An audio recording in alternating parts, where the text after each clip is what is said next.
In Western Canada, we produce a variety of different oil types, from what is typically known as the heavy oils that come from the oil sands, or a lot of lighter oils too.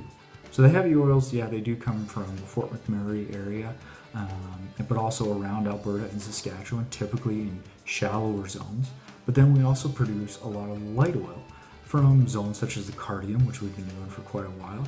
But then with multi-stage fracking, we've started to be able to use other formations that have lighter oils, such as the Bakken, the Shawnigan, Viking, and even more recently the Duvernay. So when we're thinking about the heavy oil, that's stuff that does not move, very viscous. It's actually similar to what I have here as molasses. That's kind of the best analogy we use, where you start to pour it out and it really kind of sticks and is slow to produce and come out. It's quite difficult, and even it gets so thick that it ends up like toothpaste. So when we try to force it out, it does not want to come out at all. Very viscous, very tough.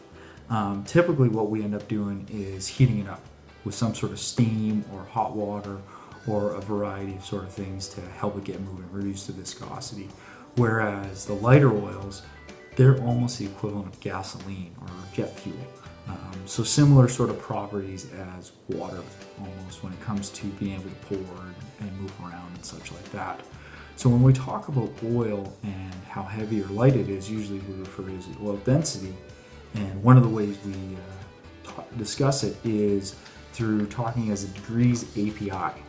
So API stands for the American Petroleum Institute, but it's a method for way we can discuss how heavy something can be.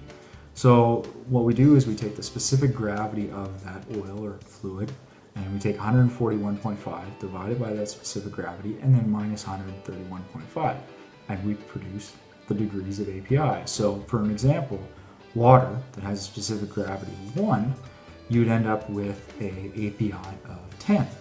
So when we look here, we have the API of 10 for water, which that's right in the middle of where we would classify our heavy oil, our oil sands. Oil sands can actually get as heavy as 8 degrees API, so that's typically what is mined. And anything above 10 degrees API or heavier than 10 degrees API, that's extra heavy. Now, our different formations that are a little easier to produce, but still that oil sands, they might have API oil of about closer to 18, where that's what we call our heavy oil. So anything from about 10 to about 20, 25 degrees API, that's heavy oil. And then from there, anything from 25 to about 35, that's about medium. And that's where we start to hit our Viking formation oil, which is typically 32 to 38 degrees API. And then anything above sort of that 40 range, we deem light oil. So the Cardium, the Bakken, the Duvernay, those are those lighter oils that we produce. So as you can see, there's a variety of different types of oils, mainly based off density and viscosity, that we produce from in Western Canada.